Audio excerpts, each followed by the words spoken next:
000นี่ได้เลย53 54เอา50ก็ได้โอ้คือใจดีแท้เอาหมักส้มน้ำโลนึง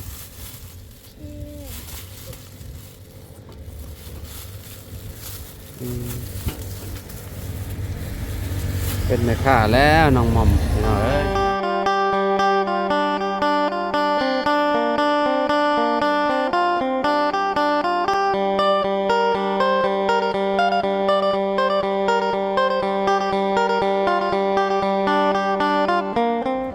กราบสบายดีพี่น้องเนาะ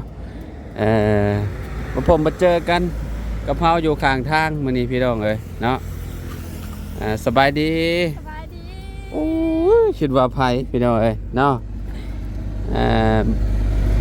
บ่ได้ถ่ายทำน้องเพิ่นก็ค่อนข้างสิได้หลายเดือนแล้วพี่น้องเอ้ยเนาะเป็นจังได๋คือได้มาเป็นแม่ค้าบัดนี้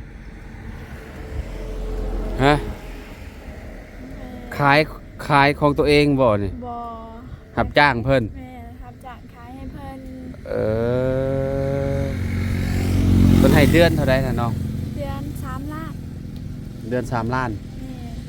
โอ้ก็ดีได้เนาะเดือน3 ล้านพี่น้องเอ้ยเกือบ 5,000 บาทพอดีเลยเนาะยามมันขึ้นยังมีอยู่เนาะหมากนี่เนาะคือยังบ่เบิดอยู่เนาะมันก็อยากเบิดแล้ว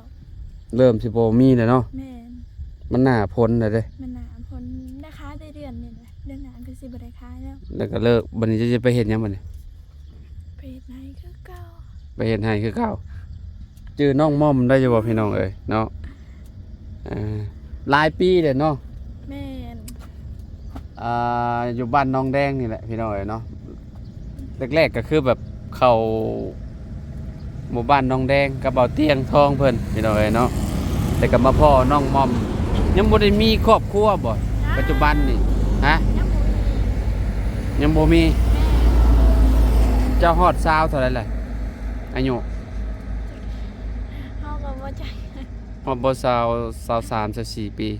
ใช่บ่ทันได้ฮอดดอกกว่าตอนนั้น21ประมาณนั้นแหละน้องเจ้าได้ซะน้องเจ้าเฮ็ดเวียกหยังซะเดือนให้ได้เป็นให้พี่น้องเอ้ยกายไปกายมาก็เลยมาอุดหนุนน้องเพิ่นก่อนเนาะซอยจักเล็กจักน้อยพี่น้องเอ้ยฮะเมียงบ่ได้มาซิงอยู่ไสอะไรอยู่เฮือนน่ะจักหน่อยจะไปเอาก็ได้เนาะอันนี้ก็โลเท่าใดนี่โลนึง30,000โลนึง30แม่หวานอยู่หรอวะอยู่อันนึงก็อันเดียวกันบ่ทง30คือกันบ่โอ้เอาไปทงนี่ก็ได้ตัวนี้เนี่ยแต่ว่าอันนี้โลเท่าใดนี่โล25,000โอ้ยังคือเก่าอยู่เนาะแม่นแซ่บได้พี่น้องมากอันนี้เนาะแคนตาลูปหมักแตงวันเฮาฮาตี้เนาะแม่นเด็กซิมมึงอยู่เนาะอันนี้ก็เจ้าเอามาแต่ใส่นี่เนาะเอามาแต่บ้านหวยมันห่วยเลยบ้านหวยบ้านสองอันนี้ใกล้ๆกันป้อไปเอามาแต่พุ่นเนาะแม่นอยู่เมืองนครไกรสอนผมพี่น้องเอ้ยเนาะเกือบเข้าสวรรค์บ่ได้นี่บ้านนี่นะยังน้อยเดียวนึงพี่น้องเอ้ยเ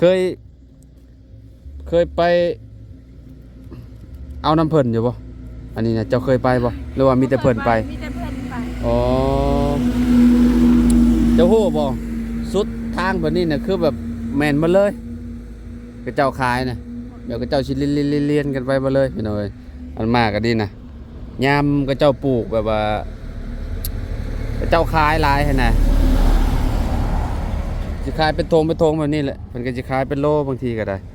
จักโลเท่าใดโล20บ่อยู่พุ่นน่ะมองอยู่บ่อนมันเด้พี่เพิ่นก็สิขาย25เนาะ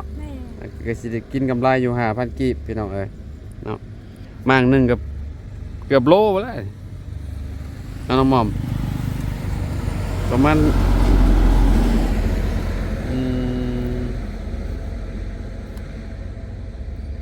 จ้าของมันไปใช่จ้ะคือในจ้างเจ้ามานี่บ่มีเวลาบ่ อยากแม่นเพิ่นมีเวลาเพิ่นเป็นแพทย์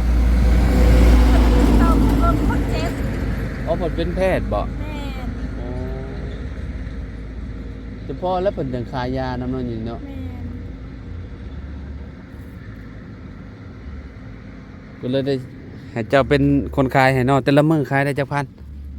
บางมื้อก็ได้ขายบางมื้อก็บ่ได้ขายเพราะว่าบางมื้อก็2ล้านป้าย3ล้านป้าย4ล้านป้ายสินะ พูดได้บ่ แม่น มื้อนี้ได้จักพันแหละ ก็ได้ขายทงเดียว2,500,000 ขายแบบนี้เลยบ่ แม่น ขายยุก แม่นขายยุง เบิดนี่อัน 2,500,000 2,500,000 แม่น10โล ไม่น้อยถ้ามันเน่าไปนี่รูปเลยเนาะ แม่น ก็ต้องเอามาแบบดิบๆประมาณให้มันอยู่ได้หลายๆมื้ออะไรพี่น้องเลยเนาะถ้ามัน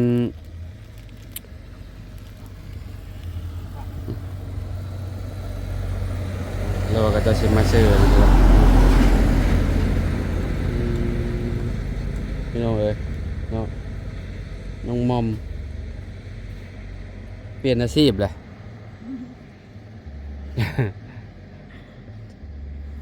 เฮ็ดได้จักฮอดเดือนแล้วบ่เจ้าเฮ็ด ไปเฮ็ดมาแต่ตอนสงกรานต์ สงกรานต์ก็ยังวันที่ยังเจ้าเฮ็ดเดือนสงกรานต์ วันที่10วันที่10ก็ยังบ่ฮอดเดือนเนาะ อืม ตอนนี้ก็วันที่1เดือนใหม่เนาะพี่น้องเอ้ยมันก็ต้องครบวันที่10เนาะที่10เดือนสิมานี่ก็พอดี1เดือนเนาะแม่นแล้วว่าน้องมอม ก็ได้เงินเดือนแล้วประจ่ายแล้วบ่เงินเดือน แต่เอาเป็นมื้อเอาเป็นมื้อเพราะว่าบางมื้อก็เอา10มื้อบางทีก็เอาเป็นทิศข่อยขาดเคินหลายก็สิถ้าเอาเงินเดือนมันก็ด้นเพราะว่ามันต้องใช้จ่ายเด้ บาทเดียวมันก็คือที่ฮู้แล้วเนาะ อืม เขามีค่าใช้จ่ายเนาะ อืม ซื้อข้าวซื้อน้ำ อืม ซื้อประเด็เป็นนัวแล้วตามไปรุ่นนั่นแหละพี่น้องเอ้ยซื้อกระปุงกระแป้งนั่นแหละเนาะ แม่น ก็ดีแล้วน้องเพิ่นมีอาชีพเฮ็ดพี่น้องเอ้ยเนาะก็บ่ได้เข้าไปบ้านน้องๆเพิ่นก็โดนเติบแล้วเนาะตั้งแต่ล่าสุดก็เข้าไปช่วงน้องเพิ่นเลี้ยงหลานนั่นแหละเนาะใหญ่แล้วบ่หลานเจ้า ใหญ่แล้ว อืมแข็งแรงอยู่หรอว่า แข็งแรงกว่าเพิ่นนั่นแหละก็คือที่เห็นนั่นแหละ อืม เดี๋ยวเพิ่นนั่งย่อนั่นแหละเดี๋ยวนี้ก็เรานั่งก็บ่เป็นสิ เรานั่งบ่ได้บ่ แม่ เออเพราะว่าเพิ่นบ่สมบูรณ์บ่ได้เนาะ แม่ ใช่ป่ะแต่ก็ใหญ่เนาะ ใหญ่แต่หัวเพิ่นใหญ่แต่โตเพิ่นน้อยแบบเพิ่นเลยจ้อยสิ หัวนี่ใหญ่ก็โตน้อย แม่ เขาบ่ได้เข้าไปโดนแล้วก็ระบบบ่ได้ฮู้ปานใดพี่น้องเอ้ยเนาะเพราะว่าน้องเพิ่นเลี้ยงนะเอื้อยเพิ่นก็ไปเฮ็ดไร่เฮ็ดสวนตะกี้เนาะตอนนั้นตอนแรกๆน่ะน้องมอมเพิ่นเลี้ยงพี่น้องเอ้ยเนาะ ไปแล้วน้องเกมวะพี่น้องเอ้ยเนาะเพิ่นมาส่งเครื่องส่งหยังเอาอันนี้ซอยน้ำมอมมันก่อนพี่น้องเอ้ยเนาะ2 โล ถึงเด้อ ไปเอาซิงก็ได้ให้น้องไปเอาซิงก่อนพี่น้องเอ้ยลืมเอาซิงมาไม่ค่าก็ได้พี่น้องเอ้ยเนาะนี่บ่อนต่อไฟนี่พี่น้องเอ้ยเนาะต่อไฟไปเฮือนลงเฮือนน้องจริงๆน่ะเพราะว่าอยู่ในหมู่บ้านนี่พี่น้องเอ้ยเนาะ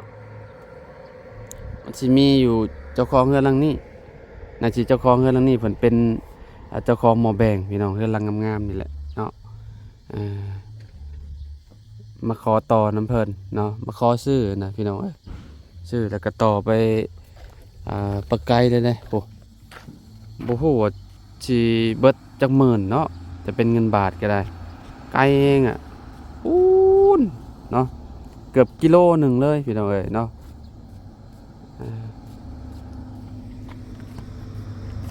จักสิซ้ำได้แล้วเนาะราคา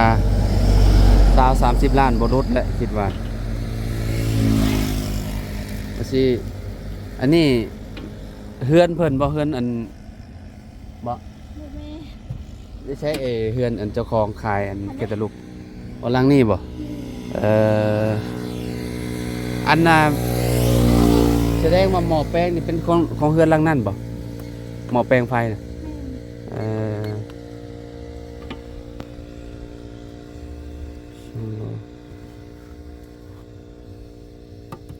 อะไรสินี่ก็ได้ ซิงเมอร์ล่ะ บ่ไปบ่มาเพจแล้วจ้ะ เป็นอะไรล้วนแล้วจะพายเบิดบ่จ๊ะ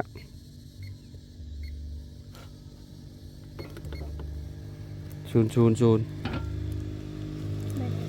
ได้เลย นี่ได้เลย53 54,000เอา50ก็ได้ 54เอา50ก็ได้โอ้คือใจดีแท้เอาหมักส้มน้ำโลหนึ่ง โอเค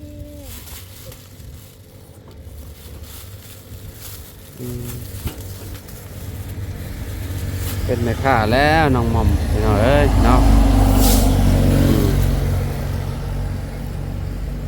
มะเกี้ยงโลละ30มะเกี้ยงเนาะ อืม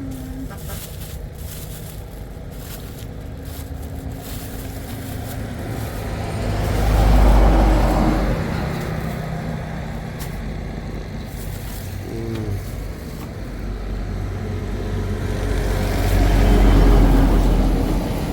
หวานโ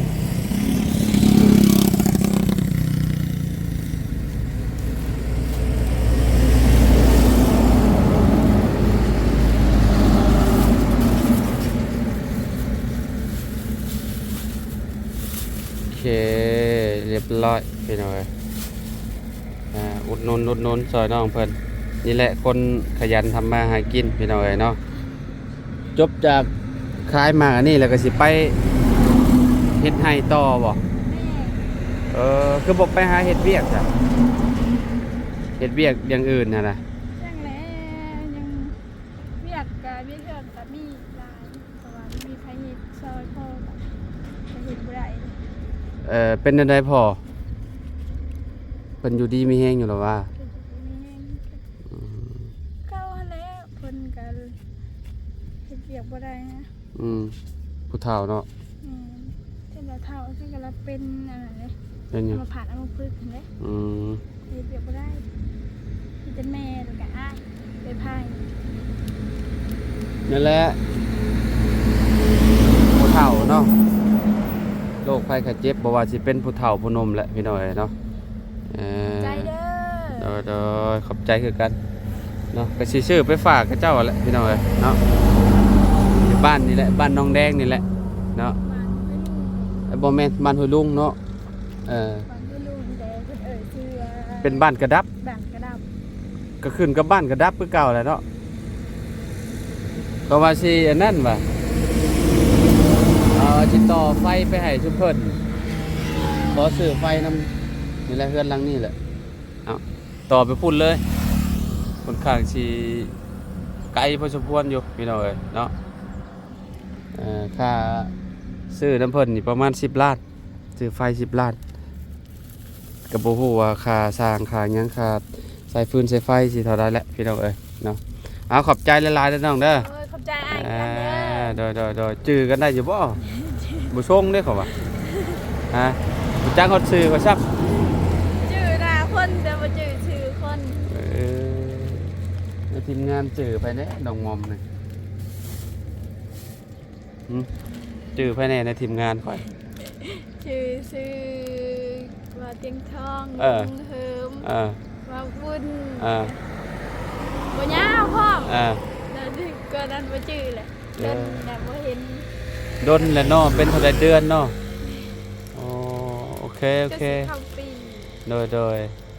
ปีเลย อ่ะไปแล้วซะ เด้อ พี่น้องเอ้ยเนาะขอตัวละไปแล้วน้องมอมเด้อ โอ้ยขอบใจเด้อ โดยอ่ะพี่น้องอยู่ดีมีแฮงบ่ทุกคนเนาะขอบคุณหลายๆเด้อที่ติดตามเด้อพี่น้องเด้อเนาะขอตัวแล้วเอาก็ได้เนาะขอบคุณเนาะ FC ทุกๆคนเนาะที่เข้ามารับชมคลิปเนาะเอาสำหรับคลิปนี้ขอตัวแล้วพี่น้องพบกันคลิปไหนคลิปไหนเด้อเนาะ